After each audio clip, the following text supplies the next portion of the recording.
तो कैसे हो आप सब लोग। आई होप कि आप सभी बहुत ही अच्छे होंगे। तो लास्ट वीडियो में हम लोगों ने यहाँ पे सपोजिटरीज का एक बेसिक इंट्रोडक्शन देखा था और हम लोगों ने बात की थी अपने सपोजिटरीज बेसिस के बारे में। तो आज हम लोग इसके लास्ट पार्ट में कवर करेंगे इसके मेथड ऑफ प्रिपरेशन, ठीक है, और इवेल्युएशन ऑफ सपोजिटरीज और डिस्प्लेसमेंट वैल्यू को, ठीक है। तो आप लोग कॉपी और पेन लेके बैठ जाइए और हम लोग अपना आज का वीडियो स्टार्ट करते हैं। अब देखो यहाँ पे मेथड ऑफ प्रिपरेशन की बात करें तो इसमें हम लोग यहाँ पे ये देखेंगे कि जो हमारी सपोजिटरी है उसको हम लोग यहाँ पे बनाते कैसे हैं। तो बेसिकली यहाँ पे इसके तीन तरीके होते हैं, ठीक है, जिसमें पहला होता है हमारे यहाँ पे हैंड रोलिंग, ठीक है, और सेकंड होता है यहाँ पे कंप्रेशन मोल्डिंग या फिर इसी को हम लोग यहाँ पे कोल्ड कंप्रेशन मेथड के नाम से भी जानते हैं, और थर्ड होता है हमारे यहाँ पे हॉट प्रोसेस या फिर फ्यूजन मेथड। तो बात करें हम लोग यहाँ पे हैंड रोलिंग की, तो ये हमारे यहाँ पे सबसे सिंपलेस्ट और ओल्डेस्ट मेथड है सपोजिटरी प्रिपरेशन का, ठीक है। यानी सबसे पहले हम लोग सपोजिटरी को इसी तरीके से बनाते थे। हालांकि आज के दिन में इसका बहुत कम यूज होता है, आज के दिन में एडवांस मशीन वगैरह आ गई हैं तो हम लोग उसी से बनाते हैं। तो इसमें देखो करना कुछ नहीं होता था। जैसे हम लोगों ने अपना जो भी दवा है, ठीक है, हम लोगों ने अपना एपीआई लिया और उसके बाद उसको जो है अपने सपोजिटरी बेस में मिलाया, ठीक है, और दोनों को मिक्स करके एक हम लोगों ने सेमी सॉलिड मास तैयार कर लिया। अब हम लोग क्या करेंगे कि अपने हाथों से, ठीक है, अपने हाथों की हेल्प से हम लोग इसको जो है आप कह सकते हो कि सपोजिटरी का जो है शेप प्रोवाइड करते थे, ठीक है। यानी अपने हाथों से इसको ऐसे थोड़ा सा गोल गोल घुमा के और जो है एक सपोजिटरी का शेप तैयार कर लेते थे। अब आज के दिन में देखो ये मेथड वैसे तो बहुत ही सिंपल भी था, इकोनॉमिकल भी था, यानी इसमें खर्चा वगैरह भी नहीं आता था। लेकिन आज के दिन में जो है इसका बहुत कम यूज होता है, क्योंकि पहली बात तो ये टाइम कंज्यूमिंग बहुत ज़्यादा था, ठीक है, यानी इसमें बहुत टाइम लग जाता था। और दूसरी बात इसमें होता क्या था कि सपोजिटरी का एक अच्छा शेप नहीं आ पाता था। अब देखो जैसे हम लोग हाथ से बना रहे हैं तो मतलब ज़रूरी नहीं है ना कि सारी सपोजिटरी हमारी एक टाइप की बने, कुछ बड़ी हो जाती थी, कुछ छोटी हो जाती थी। तो इन सारे रीजंस की वजह से आज के दिन में हमारा ये मेथड बहुत ही कम यूज होता है। अब हम लोग यहाँ पे बात करें अपने सेकेंड मेथड की, तो ये होता है हमारे यहाँ पे कंप्रेशन मोल्डिंग मेथड। अब इसको हम लोग यहाँ पे कोल्ड कंप्रेशन मेथड के नाम से भी जानते हैं, और इसमें यहाँ पे हीटिंग की रिक्वायरमेंट नहीं होती है, यानी कि इसको हम लोग को गर्म करने की ज़रूरत नहीं पड़ती है। अब अगर मान लो हम लोग को स्मॉल स्केल में सपोजिटरी बनानी है, यानी मान लो हमें सिर्फ 2-4 सपोजिटरी बनानी है, तो हम लोग इसको यहाँ पे मोल्टार और पेस्टल में भी बना सकते हैं। लेकिन अगर हम लोग को यहाँ पे इंडस्ट्री लेवल पे बहुत ज़्यादा सपोजिटरी बनानी है, ठीक है, तो हम लोग यहाँ पे अपनी एक कंप्रेशन मशीन का यूज़ करते हैं। अब कंप्रेशन मशीन अभी हम लोग आगे भी देखेंगे, बट थोड़ा सा देखो इस तरीके की दिखती है, ठीक है। तो इसमें होता क्या है, तो इसमें हमारा एक सिलेंडर होता है, ठीक है। तो यहाँ पे देखो ये हमारा होता है सिलेंडर, और यहीं पे हम लोग अपना सपोजिटरी का मास प्रिपेयर करते हैं। जैसे हम लोगों ने एपीआई और बेस को मिला के जो मास तैयार किया है उसको हम लोग यहाँ पे रख देते हैं, ठीक है, यहाँ पे। और उसके बाद यहाँ पे देखो इसके अंदर क्या होता है, इसके अंदर एक पिस्टन होता है, ठीक है। तो ये हो गया हमारा यहाँ पे पिस्टन, और उसके बाद क्या होता है, मोल्ड्स होते हैं, ठीक है। तो यहाँ पे देखो ये जो आपको ये दोनों दिख रहे हैं इसको हम लोग बोलते हैं मोल्ड्स। अब मोल्ड्स क्या होता है, देखो मोल्ड्स हमारा होता है, आप कह सकते हो कि सांचा होता है जिसमें हमारी सपोजिटरी जो है तैयार होती है। अब देखो इसको आप लोग ऐसे समझो कि अगर आप लोगों ने कभी कुल्फी वगैरह खाई हो, वो वाली कुल्फी नहीं जो अमूल की पैकेट में बंद होके आती है, ठीक है, वो कुल्फी जो यहाँ पे बाजार में बिकती है, ठीक है, खुले में। तो आप लोगों ने देखा होगा कि वो जो कुल्फी वाला रहता है, तो कुल्फी को एक स्टील का या फिर लोहे का सांचा रहता है, तो उसी के अंदर से वो कुल्फी निकाल के आप लोग को देता है, ठीक है। तो देखो वहाँ पे क्या होता है, उसके अंदर वो लोग जो भी मिल्क वगैरह रहता है उसको डाल देते हैं और उसको ठंडा कर देते हैं, तो उसकी वजह से कुल्फी तैयार हो जाती है। तो उसी तरीके से यहाँ पे देखो यहाँ पे हमारा सांचा होता है। तो हमें इसमें करना क्या होता है कि अब देखो यहाँ पे एक चीज़ और होती है इसमें, मेटालिक स्टॉप प्लेट, ठीक है। तो यहाँ पे देखो ये होता है हमारा, यहाँ पे जो ऊपर आप लोगों को दिख रहा है इसको हम लोग बोलते हैं मेटालिक स्टॉप प्लेट। तो यहाँ पे देखो होता क्या है, ध्यान से देखना। जैसे हम लोगों ने अपना सपोजिटरी मास तैयार किया एपीआई और बेस को मिला के, अब हम लोगों ने इसको यहाँ पे रख दिया। अब हम लोग क्या करेंगे, इस पिस्टन को, ठीक है, ऊपर की तरफ प्रेशर देंगे, ठीक है। तो जैसे हम लोग इसको ऊपर करेंगे ये मास क्या होगा, ये मास ऊपर जाएगा और इन दोनों में जाके भर जाएगा, ठीक है, इन दोनों में भर भर गया। और उसके बाद क्या होगा, थोड़ी देर बाद जैसे ही ये जो मास था, ठीक है, अभी थोड़ा सा गीला था, तो इनके अंदर भरने के बाद जैसे ही सूख जाएगा वैसे ही हम लोग इस मेटालिक प्लेट को जो है हटा देंगे, ठीक है, यहाँ से इसको हटा देंगे। देखो इसको ऐसे समझो कि हम लोगों ने, ये है मशीन, ठीक है, थोड़ा सा। अब हम लोगों ने क्या किया, यहाँ पे मास रखा और इस पिस्टन को ऊपर की तरफ भगाया, ठीक है, इस पिस्टन को हम लोगों ने ऊपर कर दिया। तो मास हमारा क्या हुआ, मास हमारा यहाँ पे जाके इस वाले मोल्ड में जाके भर गया, ठीक है। और जब भर गया तो हम लोगों ने इसको क्या किया, इसको यहाँ से जो है हटा दिया, ठीक है, हम लोगों ने हटा दिया। और उसके बाद हम लोगों ने यहाँ से अपनी सपोजिटरी को जो है कलेक्ट कर लिया, ठीक है। यहाँ पे हमारी सपोजिटरी जो है प्रिपेयर हो जाती है। तो आई होप कि आप लोग यहाँ पे थोड़ा बेसिकली समझ गए होंगे। अभी हम लोग इसका प्रोसीजर भी देख लेते हैं। अब देखो बात करें हम लोग यहाँ पे प्रोसीजर की, तो सबसे पहले हम लोग क्या करते हैं, अपने ड्रग को जो है बेस के साथ मिक्स करके एक प्रॉपर सपोजिटरी मास को तैयार कर लेते हैं, ठीक है। और उसके बाद क्या करते हैं, हम लोग अपने सपोजिटरी मास को अपने सिलेंडर यानी यहाँ पे प्लेस कर लेते हैं, ठीक है। और उसके बाद यहाँ पे क्या होता है कि सिलेंडर को हम लोग यहाँ पे बंद कर देते हैं और अपने पिस्टन से प्रेशर अप्लाई करते हैं। तो यहाँ पे देखो ये होता है हमारा पिस्टन, तो पिस्टन से हम लोग यहाँ पे प्रेशर ऊपर की तरफ अप्लाई करते हैं और ये जो मास रहता है ये इसके अंदर जाके भर जाता है, ठीक है। तो यहाँ पे क्या होता है, when suppository mass is filled in the mould, ठीक है, यानी इस मोल्ड में जब फिल्ड हो जाता है तो हम लोग क्या करते हैं, अपनी स्टॉप प्लेट यानी कि ये जो ऊपर से दिख रहा है आप लोग को, देखो पहले ये क्यों लगा रहता है, क्योंकि हम लोगों ने मास फिल किया, तो ये अगर नहीं लगा होगा तो मास ऊपर की तरफ निकल जाएगा यानी वो बाहर निकल जाएगा। तो सबसे पहले ये बंद रहता है, लेकिन जैसे ही इसके अंदर फिल हो गया, ठीक है, और हमारी थोड़ा सा सूख गया, ठीक है, तो उसके बाद हम लोग इसको हटा देते हैं और जो भी हमारी सपोजिटरी है उसको हम लोग यहाँ से कलेक्ट कर लेते हैं। और अब हम लोग यहाँ पे बात करते हैं अपने थर्ड मेथड की, तो ये होता है हमारा यहाँ पे फ्यूजन मोल्डिंग या फिर हॉट प्रोसेस मेथड। अब ज़्यादातर जो हमारी सपोजिटरी की प्रिपरेशन है उसमें हम लोग इसी मेथड का यूज करते हैं, ठीक है। तो यहाँ पे क्या होता है कि सबसे पहले हम लोग बेस को मेल्ट कर लेते हैं, यानी जो हमारा सपोजिटरी बेस होता है उसको हम लोग यहाँ पे थोड़ा सा पिघला लेते हैं यूजिंग हीट। तो देखो यहाँ पे इस मेथड में स्पेशल बात क्या है कि हम लोग हीट का यूज करते हैं, ठीक है। और ये जो मेथड है ये हीट सेंसिटिव सपोजिटरी बेसिस के लिए सुटेबल नहीं है, यानी कि अगर हमारा कोई ऐसा सपोजिटरी बेस है जो कि जिसको मतलब हीट से नुकसान है, ठीक है, जो मतलब टेम्परेचर को सहन नहीं कर सकता है, तो उसके लिए हम लोग ये वाला मेथड यूज नहीं करते हैं, क्योंकि यहाँ पे हम लोग हीट यूज कर रहे हैं, तो अगर वो हीट सेंसिटिव होगा तो खराब हो जाएगा। और इसके प्रोसीजर की बात करें तो यहाँ पे देखो इसका प्रोसीजर समझने से पहले इसका आप लोग एपरेटस देखो, ठीक है। तो देखो ये होता है हमारे यहाँ पे इसका एपरेटस, इसको हम लोग यहाँ पे बोलते हैं सपोजिटरी मोल्ड, ठीक है, सपोजिटरी मोल्ड। तो देखो यहाँ पे होता क्या है, आप लोग थोड़ा सा ध्यान से समझना। देखो यहाँ पे होते हैं हमारे सपोजिटरी के सांचे, देखो ये दिख रहा है आप लोग को, 1 2 3 4 5 6, मतलब अलग अलग मशीन के हिसाब से यहाँ पे ये जो होल्स हैं वो अलग अलग हो सकते हैं। हम लोगों ने मान लिया कि हमारी 8 सपोजिटरी का मोल्ड है। तो यहाँ पे देखो हम लोग करते क्या है, बहुत ही सिंपल, कुछ नहीं, हम लोगों ने अपना सपोजिटरी मास तैयार किया बेस को और ड्रग को मिक्स करके। उसके बाद हम लोगों ने क्या किया, उसको हम लोगों ने इसके अंदर फिल कर दिया, ठीक है। इन सारे जो भी यहाँ पे होल्स दिख रहे हैं इसके अंदर हम लोगों ने फिल कर दिया। अब इसका साइज ना थोड़ा सा सपोजिटरी जैसा होता है अंदर तक, तो जैसे ही हम लोगों ने इसके अंदर फिट किया उसके बाद हम लोग क्या करेंगे, थोड़ी देर के लिए छोड़ देंगे, ठीक है। और उसके बाद क्या होगा, जैसे ही वो सूख जाएगा तो यहाँ पे देखो ये यहाँ से ओपन हो जाता है, ठीक है, ये लाइनिंग दिख रही है, तो ये इस तरीके से ओपन हो जाता है। तो जैसे ही हमारी सपोजिटरी यहाँ पे सूख जाएगी तो हम लोग इसको ओपन करके अपनी सपोजिटरी को यहाँ पे कलेक्ट कर लेंगे, ठीक है। तो बहुत ही सिंपल था, इसमें कुछ नहीं है। बाकी थोड़ा सा हम लोग देख लेते हैं, जैसे इसका प्रोसीजर की बात करें तो सबसे पहले हम लोग अपने सपोजिटरी बेस को मेल्ट करते हैं, ठीक है। और उसके बाद क्या करते हैं कि हम लोग जहाँ पे जो भी हमारा मेन ड्रग है या फिर अगर कोई और भी एक्सिपिएंट है जैसे प्रिजर्वेटिव वगैरह है, तो उसको भी हम लोग यहाँ पे क्या करते हैं, उसी मेल्टेड सपोजिटरी बेस में जो है ऐड करके और अपना मास तैयार कर लेते हैं। अब उसके बाद यहाँ पे क्या करते हैं कि अब हम लोग यहाँ पे जैसे कि हमारा जो भी मिक्सचर तैयार हुआ है, यानी जिसमें हमारा ड्रग है, सपोजिटरी बेस है और जो भी अदर एडिटिव्स हैं, तो उसके बाद हम लोग यहाँ पे क्या करते हैं कि इसको जो है हीट से रिमूव कर देते हैं, ठीक है। यानी अभी तक देखो हम लोग यहाँ पे इसको हीट कर रहे थे, ठीक है, तो उसके बाद हम लोग इसको हीट से हटा देते हैं, जैसे हमारा मिक्सचर तैयार हो गया, और उसको क्या करते हैं, सपोजिटरी मोल्ड यानी यही वाली जो हमारी मशीन है तो इसके अंदर यहाँ पे ट्रांसफर कर देते हैं। और उसके बाद यहाँ पे इसको लेफ्ट कर देते हैं for cooling and acquiring shape, यानी कि इसको थोड़ा ठंडा होने के लिए और वो अपने शेप में आ जाए उसके लिए हम लोग यहाँ पे छोड़ देते हैं। और उसके बाद यहाँ पे क्या करते हैं, सपोजिटरी को हम लोग यहाँ पे जब तैयार हो जाती है तो मोल्ड से रिमूव कर लेते हैं। बस बहुत ही सिंपल था। अब यहाँ पे देखो जो हमारा यहाँ पे सपोजिटरी मोल्ड होता है वो यहाँ पे जनरली या तो स्टेनलेस स्टील का देखने को मिलता है या फिर कॉपर, एल्यूमिनियम या फिर प्लास्टिक का जो है बना होता है, ठीक है। और यहाँ पे ये अलग अलग शेप और साइज में अवेलेबल होता है। अब यहाँ पे देखो जो हमारे स्मॉल स्केल मोल्ड होते हैं, यानी कि जब हम लोग को सपोजिटरी ज़्यादा नहीं बनानी है तो वो यहाँ पे 6 से 12 सपोजिटरी एक बार में बना सकते हैं। लेकिन जो यहाँ पे इंडस्ट्रियल मोल्ड होते हैं, यानी इंडस्ट्री वगैरह में जो मोल्ड होते हैं, तो वो एक बार में जो है मतलब 1000 तक की सपोजिटरी को बना सकते हैं। तो उसके अंदर बहुत ज़्यादा यहाँ पे सांचे होते हैं।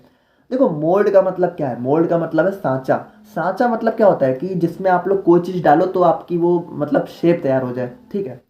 और यहाँ पे देखो एक चीज़ जो सबसे ज़्यादा इंपॉर्टेंट है इसमें कि before placing suppositories it is very important to lubricate the mould so that they will not get stick on their wall. अब इस चीज़ से आप लोग यहाँ पे समझना कि जैसे ये हमारा मोल्ड है, ठीक है, और इसी के अंदर हम लोग सपोजिटरी को बनाएंगे।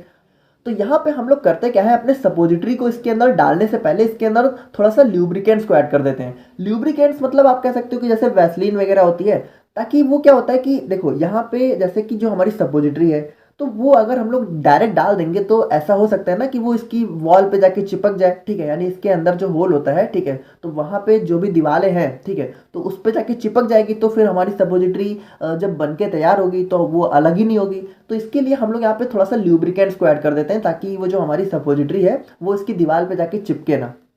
अब यहाँ पे देखो, जैसा कि हमें पता है कि हमारे सपोजिटरी के अलग अलग बेस होते हैं, तो उसके हिसाब से हम लोग यहाँ पे ल्यूब्रिकेंट्स को भी अलग अलग ऐड करते हैं। जैसे हमारा कोकोआ बटर के लिए हम लोग यहाँ पे सॉफ्ट सोप का यूज करते हैं, और ग्लिसरोजिलेटिन बेस के लिए हम लोग यहाँ पे लिक्विड पैराफिन का यूज करते हैं। और जो हमारे इमल्सिफाइंग बेस होते हैं, ठीक है, तो उनके अंदर कोई भी ल्यूब्रिकेशन वगैरह की जरूरत नहीं पड़ती है, क्योंकि वो अपने आप ही ल्यूब्रिकेटेड रहते हैं, ठीक है।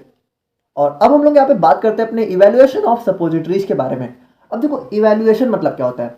इवेल्युएशन मतलब होता है कि जैसे हमारी कोई सपोजिटरी बन गई है, तो हम लोग उसका टेस्ट करेंगे कि हमारी सपोजिटरीज अच्छी तरीके से बनी है कि नहीं बनी है, यानी उसकी सारी चीज़ें अच्छी हैं, उसकी स्ट्रेंथ या फिर उसका मेल्टिंग पॉइंट, ठीक है, या फिर उसका शेप साइज कैसा है, तो वही सारी चीज़ें हम लोग यहाँ पे टेस्ट करते हैं, तो उसी को हम लोग यहाँ पे इवेल्युएशन टेस्ट बोलते हैं। अब यहाँ पे जो हमारा इवेल्युएशन टेस्ट है वो यहाँ पे लगभग 5-6 पैमानों पे किया जाता है, ठीक है। इसमें पहला होता है टेस्ट ऑफ अपीयरेंस, यानी सपोजिटरीज हमारी दिखने में कैसी है, ठीक है, और उसके बाद फिजिकल स्ट्रेंथ, यानी कि उसकी स्ट्रेंथ कितनी है, फिर डिजोल्यूशन रेट, फिर मेल्टिंग रेंज, ठीक है। तो अभी इसको हम लोग यहाँ पे एक एक करके देख लेते हैं। तो सबसे पहले बात करें टेस्ट ऑफ अपीयरेंस, तो बहुत ही सिंपली इसमें हम लोग क्या करेंगे कि हम लोग ये देखेंगे कि जो हमारी सपोजिटरी है, ठीक है, उसका साइज और शेप कैसा है, यानी उसका साइज और शेप यहाँ पे यूनिफॉर्म होना चाहिए। जैसे हम लोग यहाँ पे बहुत सारी सपोजिटरी एक बार में बनाते हैं, तो जितनी भी सपोजिटरीज हमारी बनी है सबका साइज और शेप यहाँ पे एक जैसा होना चाहिए। यूनिफॉर्म मतलब एक जैसा, ऐसा नहीं है कि एक हमारी अलग है, कुछ हमारी अलग है। और उसके बाद इनकी अपीयरेंस यानी दिखने में भी अच्छी होनी चाहिए, ठीक है। और यहाँ पे individual suppository should be examine for cracks and pits, यानी कि हम लोग को एक एक सपोजिटरी को यहाँ पे अच्छे से देखना चाहिए कि उसके अंदर कोई यहाँ पे क्रैक्स यानी कि कोई कह सकते हो कि ब्रेकेज तो नहीं, या फिर गड्ढे तो नहीं है, ठीक है। तो ये सारी चीज़ें देखनी पड़ती हैं। अब यहाँ पे देखो, अकॉर्डिंग टू बीपी यानी ब्रिटिश फार्माकोपिया के हिसाब से जब हम लोग यहाँ पे सपोजिटरीज को लॉन्गिट्यूडनली कट करते हैं, देखो ये होती है हमारी सपोजिटरीज, ठीक है। तो अगर हम लोग इसको बीपी के हिसाब से लॉन्गिट्यूडनली यानी कि इस तरीके से मान लो 20 से हम लोग कट कर दें, एक साइड अलग एक साइड अलग, तो इसकी जो ये दोनों साइड है ये बिल्कुल सेम दिखनी चाहिए, ठीक है, यानी कि यूनिफॉर्म इन अपीयरेंस होनी चाहिए उसकी इंटरनल और एक्सटर्नल साइड। तो ये होता है हमारे यहाँ पे टेस्ट ऑफ अपीयरेंस। और बात करें हम लोग यहाँ पे टेस्ट ऑफ फिजिकल स्ट्रेंथ की, तो यहाँ पे हम लोग ये चेक करते हैं कि जो हमारी सपोजिटरी है वो कितनी स्टेबल है। तो यहाँ पे देखो, ये वाला टेस्ट हम लोग इसकी ब्रिटलनेस और इलास्टिसिटी, यानी कि ब्रिटलनेस क्या होता है कि ब्रेक तो नहीं हो जाएगी हमारी सपोजिटरी, तो इसमें हम लोग करते क्या है, देखो इसमें हम लोग अपनी सपोजिटरीज को अपराइट पोजीशन, यानी कि देखो हम लोग बहुत ही सिंपली इसमें इस तरीके से अपनी सपोजिटरीज को रख लिया हम लोगों ने, ठीक है। और उसके बाद यहाँ पे देखो इसके ऊपर हम लोग ना थोड़ा सा वेट रख देते हैं, ठीक है। अब इस वेट को हम लोग धीरे धीरे बढ़ाते रहते हैं, कब तक बढ़ाते हैं, जब तक हमारी सपोजिटरी यहाँ पे टूट ना जाए या फिर पिघल ना जाए, ठीक है। तो अब यहाँ पे देखो, जितने वेट पे हमारी सपोजिटरी पिघल जाती है, ठीक है, यानी जितने वेट पे ये ब्रेक हो जाएगी, तो उस वेट के हिसाब से हम लोग आइडिया लगा लेंगे कि हमारी सपोजिटरी कितना वेट यहाँ पे सहन कर सकती है। अब देखो, एक आइडियल सपोजिटरीज को यहाँ पे कम से कम 1.8 से लेके 2 किलो वेट तक का यहाँ पे बर्दाश्त कर लेना चाहिए। यानी अगर हमारी सपोजिटरी को हम लोग इस तरह रख रहे हैं, तो अगर हम लोग इसके ऊपर लगभग 1.5 से 2 किलो वेट डालें तो इसको यहाँ पे टूटना नहीं चाहिए। हाँ, 2 किलो के बाद टूट जाए तो कोई दिक्कत नहीं है। और बात करें हम लोग यहाँ पे टेस्ट फॉर डिजोल्यूशन की, तो इसमें हम लोग क्या करते हैं, जो हमारी सपोजिटरी है, तो जब हम लोग उसको अपनी बॉडी कैविटी के अंदर इंसर्ट करते हैं तो उसका हमारी बॉडी फ्लूइड के साथ मिलना भी तो जरूरी होता है। देखो एक चीज़ आप लोग समझो, कोई भी दवा है वो असर तभी दिखाएगी जब हमारी ब्लड में जाके मिलेगी। तो हमारा जो सपोजिटरी है तो वो कितनी जल्दी जाके हमारे ब्लड में मिल रहा है, तो उसी चीज़ को हम लोग यहाँ पे इस चीज़ में चेक करते हैं। अब देखो, इसके यहाँ पे बेसिकली 2 मेथड होते हैं, यानी कि 2 टाइप के सेल यहाँ पे एपरेटस यूज किए जाते हैं, ठीक है। जिसमें पहला होता है यहाँ पे सपोजिटरी डायालाइसिस सेल, तो इसको हम लोग यहाँ पे लाइपोफिलिक सपोजिटरीज के लिए यूज करते हैं, ठीक है, यानी जो थोड़ी सी ऑयली नेचर की होती हैं। और बात करें हम लोग यहाँ पे अपने सेकंड एपरेटस की, तो इसको हम लोग यहाँ पे यूज करते हैं हाइड्रोफिलिक सपोजिटरीज, यानी कि जो थोड़ा सा वाटरी नेचर की होती हैं। और बात करें हम लोग यहाँ पे अपने फोर्थ टेस्ट की, तो ये होता है हमारा टेस्ट फॉर मेल्टिंग रेंज। तो बहुत ही सिंपल है, हमारी सपोजिटरी को हम लोगों ने अपने बॉडी कैविटी जैसे कि रेक्टम या फिर नोज, ईयर, वजाइना कहीं भी डाला, तो उसका पिघलना बहुत जरूरी है ना, तो मेल्टिंग मतलब पिघलना होता है, ठीक है। तो यहाँ पे हम लोग ये चेक करते हैं कि हमारी सपोजिटरी जो है कितनी देर में पिघल रही है। हम लोग इसमें करते क्या है, हम लोग इसको ना एक वाटर बाथ होता है हमारा लैब में, आप लोग जाके देख सकते हो, एपरेटस होता है, तो वहाँ पे हम लोग जो है 37 डिग्री का सेल्सियस मेंटेन कर देते हैं। देखो हमारी बॉडी का टेम्परेचर कितना है, 37 डिग्री तो होता है, तो हम लोग वाटर बाथ में भी टेम्परेचर को 37 डिग्री सेल्सियस पे मेंटेन कर देते हैं और फिर चेक करते हैं कि कितनी देर में हमारी सपोजिटरी पिघल रही है। तो अगर कोई आइडियल सपोजिटरी है तो उसको 30 मिनट से कम में जो है पिघल जाना चाहिए। और बात करें यहाँ पे टेस्ट फॉर सॉफ्टनिंग की, तो देखो ये भी बिल्कुल यहाँ पे टेस्ट फॉर मेल्टिंग रेंज जैसा ही होता है। इसमें हम लोग ये चेक करते हैं कि हमारी सपोजिटरी है वो कितनी सॉफ्ट नेचर की या फिर कितनी हार्ड है। जैसे जो हमारी सपोजिटरी है वो बहुत हार्ड नहीं होनी चाहिए, क्योंकि उसको हम लोग अपनी बॉडी मतलब कैविटी के अंदर इंसर्ट कर रहे हैं, तो बहुत हार्ड होगी तो प्रॉब्लम वगैरह हो सकती है। तो इसमें भी बेसिकली हम लोग ये देखते हैं कि अब देखो इसको यहाँ पे लिक्विफैक्शन टेस्ट के नाम से भी जानते हैं, और इसमें हम लोग ये चेक करते हैं कि जो हमारी सपोजिटरी है वो कितनी जल्दी लिक्विफाई हो जा रही है, यानी लिक्विड में कन्वर्ट हो जा रही है। जैसे सपोजिटरी सेमी सॉलिड फॉर्म में होती तो है, लेकिन बॉडी के अंदर डालने के बाद वो लिक्विफाई हो जानी चाहिए ना। ऐसा तो है नहीं कि बॉडी के अंदर भी सेमी सॉलिड फॉर्म में है, तो उसी चीज़ को हम लोग यहाँ पे चेक करते हैं, ठीक है।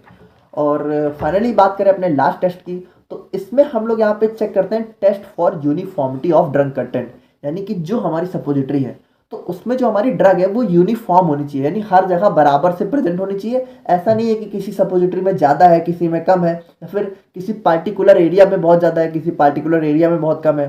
जैसे एक साथ में हम लोग बहुत सारी सपोजिटरी बनाते हैं, तो ऐसा नहीं होना चाहिए कि जैसे हम लोगों ने 10 सपोजिटरी बनाई तो 2 में जो है ज़्यादा ड्रग हो गई, 8 में कम है, या फिर 8 में ज़्यादा 2 में कम। ये सारी चीज़ें हम लोग इस टेस्ट में चेक करते हैं।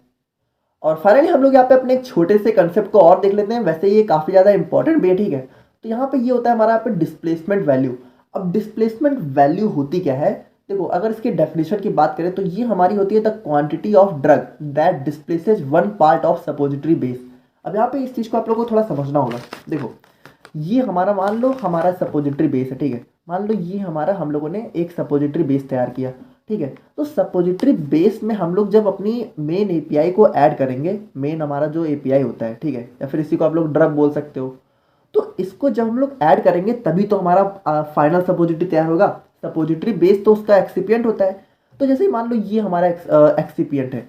अब हम लोग जब अपने दवा को जो है इसके अंदर ऐड करेंगे तो दवा का भी तो कुछ मास होगा। जैसे मान लो ये हमारी इतनी दवा है, ठीक है। तो इतनी दवा को अगर हम लोग को इसके अंदर ऐड करना है तो हम लोग को इसके अंदर इतना स्पेस बनाना होगा ना। तो जब हम लोग यहाँ पे जैसे ये हमारा बेस है, देखो थोड़ा ध्यान से समझना। तो ये हमारा बेस है, तो मान लो ये हमारी इतनी बड़ी सी हमारी एपीआई है। तो इसको जब हम लोग इसके अंदर ऐड करेंगे तो देखो यहाँ पे क्या होगा, जैसे हम लोगों ने इसको ऐड किया तो यहाँ पे देखो बेस का इतना पार्ट हम लोग को गायब करना पड़ेगा ना। जैसे यहाँ पे ये एपीआई ऐड हुआ तो इतना पार्ट हम लोग को जैसे इतना होल करना पड़ेगा, तो होल करेंगे तो क्या होगा, बेस का इतना पार्ट गायब हो जाएगा। तो यहाँ पे हुआ क्या, ये जो हमारा ड्रग है, ये जो ड्रग है इसने सपोजिटरीज के इतने पार्ट को यहाँ पे डिस्प्लेस कर दिया, सॉरी बेस के इतने पार्ट को यहाँ पे डिस्प्लेस कर दिया। तो डिस्प्लेस मतलब कह सकते हो कि रिप्लेस कर दिया, यानी कि इसकी खुद जो है इसकी जगह जाके बैठ गया। तो वही होता है यहाँ पे कि जो हमारा ड्रग है वो हमारे सपोजिटरी बेस के कितने पार्ट को डिस्प्लेस कर रहा है, उसी को हम लोग बोलते हैं डिस्प्लेसमेंट वैल्यू। अब देखो डेफिनेशन के लिए तो ये ठीक है, लेकिन इसका जो कंसेप्ट है वो थोड़ा सा अलग होता है, ठीक है। तो अभी हम लोग इसको देखेंगे, इसकी कैलकुलेशन वगैरह को। अब यहाँ पे देखो एक चीज आप लोग समझना कि जो हमारा सपोजिटरी मोल्ड होता है, ठीक है, ये जो हमारा मोल्ड होता है, तो इसके अंदर देखो ये जो सांचे होते हैं तो इनका वॉल्यूम तो फिक्स होता है, यानी इसके अंदर हम लोग जो भी सपोजिटरी बनाएंगे तो वो सारी यहाँ पे एक जैसी होंगी। यानी देखो जैसे हमारी मान लो हम लोगों ने 3 सपोजिटरी बनाई तो तीनों का जो शेप और साइज है वो हमारा यहाँ पे फिक्स होगा, ठीक है, तीनों बिल्कुल सेम होंगी। लेकिन यहाँ पे जो इनका वेट है वो यहाँ पे वैरी कर सकता है, यानी ऐसा हो सकता है कि तीनों सपोजिटरीज का वेट है वो अलग अलग हो जाए। अब वो अलग अलग कैसे हो जाएगा, देखो जैसे मान लो इसका बेस तो तीनों का सेम है, लेकिन हम लोगों ने जो दवा ऐड की, जो हमारा मेन एपीआई है, ठीक है, मान लो अगर इसमें मान लो इसको 1 मान लेते हैं, इसको 2, इसको 3। तो मान लो नंबर 1 में हम लोगों ने जो एपीआई ऐड किया, ठीक है, अगर वो थोड़ा सा भारी है तो हमारा क्या होगा, वो हमारी सपोजिटरी नंबर 1 वाली क्या हो जाएगी, थोड़ी सी ज़्यादा भारी हो जाएगी। अगर मान लो 2 का हल्का है तो ये हल्की हो गई, या फिर 3 का भारी है। मतलब आप लोग समझ रहे हो ना कि अलग अलग सपोजिटरीज में जो अलग अलग एपीआई ऐड करेंगे तो उसके वेट के हिसाब से जो हमारी सपोजिटरी है उसका वेट अलग हो जाएगा। वॉल्यूम सेम रहेगा लेकिन वेट यहाँ पे अलग हो जाएगा due to the nature of drug, ठीक है। अब यहाँ पर देखो हम लोग थोड़ा सा इसको देखते हैं कि जो हमारे डिस्प्लेसमेंट वैल्यू का फॉर्मूला है या फिर इसका जो डिटर्मिनेशन है वो हम लोग यहाँ पे कैसे करते हैं। तो यहाँ पे लेट सपोज यानी मान लेते हैं कि हमारे पास यहाँ पे कुछ सपोजिटरीज हैं, ठीक है, जिनके अंदर जो हमारा बेस है वो क्या है, थियोब्रोमा ऑयल, ठीक है। तो हमारा थियोब्रोमा ऑयल का बेस जो है हम लोग सपोजिटरी बनाने के लिए यूज कर रहे हैं। तो यहाँ पे देखो हम लोग करेंगे क्या कि सबसे पहले ध्यान से देखना, सबसे पहले हम लोग 6 सपोजिटरीज लेंगे जिसमें हमारा जो है थियोब्रोमा ऑयल जो है बेस के फॉर्म में प्रेजेंट है, लेकिन अभी इसमें कोई भी मेडिकामेंट एडेड नहीं है। यानी हम लोगों ने क्या किया, देखो इसको थोड़ा सा समझना, अभी हम लोगों ने 6 सपोजिटरीज बेस लिए, ठीक है, लेकिन इसके अंदर अभी कोई मेडिकामेंट नहीं ऐड है, यानी हम लोगों ने अभी एपीआई ऐड नहीं किया है, ठीक है। तो हम लोग इसका वेट कर लेते हैं, यानी कि इन 6 जो भी हमारे 6 सपोजिटरी बेस हैं जिसमें हमारा थियोब्रोमा ऑयल है, तो इसको हम लोग यहाँ पे वेट कर लेते हैं, यानी 6 का, और मान लेते हैं इसका वेट हमारा A ग्राम आया, ठीक है, कुछ भी हो सकता है, हम लोग मान लेते हैं कि A आया। अब हम लोग क्या करेंगे, ध्यान से देखना, अब हम लोग इन जो हमारी 6 सपोजिटरीज थी, ठीक है, तो अब हम लोग इसमें जो है 40% मेडिकामेंट को ऐड कर देंगे, ठीक है, यानी कि ऐसे समझो, मान लो ये हमारा बेस है, तो हम लोगों ने इसके 40% पार्ट में क्या किया, अब हम लोगों ने अपना एपीआई ऐड कर दिया, ठीक है, एपीआई। और अब क्या करेंगे, अब एपीआई को ऐड करने के बाद हम लोग इसका वेट करेंगे, तो मान लेते हैं कि इसका वेट हमारा जो भी आया, मान लेते हैं 20 ग्राम हो गया, ठीक है। देखो समझ रहे हो ना, 1 ग्राम हमारा क्या है, जब हमारा कोई भी मेडिकामेंट एडेड नहीं है, और बी ग्राम क्या है, जब हम लोगों ने 40% मेडिकामेंट ऐड कर दिया है। अब देखो ये जो हमारी सेकंड वाली सपोजिटरीज है, ठीक है, जिसमें हम लोगों ने 40% मेडिकामेंट को ऐड कर दिया है, ठीक है, जैसे हमारे जो 40% मेडिकामेंट ऐड है, तो अब अगर मैं आप लोगों से पूछूं इसमें कि हमारा बेस कितना है, तो देखो 40% मेडिकामेंट है तो बेस कितना हो जाएगा, 60%, बहुत ही सिंपल है, ठीक है। तो यहाँ पे now amount of Theobroma oil present in medicated suppositories कितना हो गया, 60 डिवाइडेड बाय 100 इंटू बी, ठीक है। तो इस पूरी टर्म को हम लोग यहाँ पे मान लेते हैं कि हमारा C ग्राम हो गया, ठीक है। अब उसके बाद देखो यही जो हमारे मेडिकेटेड सपोजिटरीज हैं, ठीक है, तो इसमें अगर 60 पार्ट हमारा जो है थियोब्रोमा ऑयल है या फिर बेस है, तो हमारा मेडिकेटेड पार्ट कितना होगा, 40% है ना। Now the amount of medicament present in medicated suppositories, तो इसमें हमारा मेडिकामेंट कितना है, देखो बेस हमारा 60 है तो मेडिकामेंट 40 हो गया, तो इसको हम लोग यहाँ पे 40 डिवाइडेड बाय 100 इंटू बी कर लेंगे, तो इस पूरी क्वांटिटी को हम लोग मान लेते हैं C। देखो इसको हम लोगों ने C मान लिया, इसको हम लोगों ने D मान लिया। अब हमारी जो डिस्प्लेसमेंट वैल्यू का फॉर्मूला है वो यहाँ पे निकल के आता है D/A-C। तो यार देखो इसमें बहुत ज़्यादा समझने वाली चीज़ें नहीं है, इसको आप लोग थोड़ा सा ऐसे ही याद कर लेना, ठीक है। बाकी इसमें जो था मैंने आप लोग को बता दिया, तो बाकी आई होप कि आप लोग को ये वीडियो समझ में आ गया होगा। बाकी अगर कोई डाउट है तो आप लोग कमेंट करके बताना, और हम लोग यहाँ पे मिलते हैं नेक्स्ट वीडियो में। Thank you so much.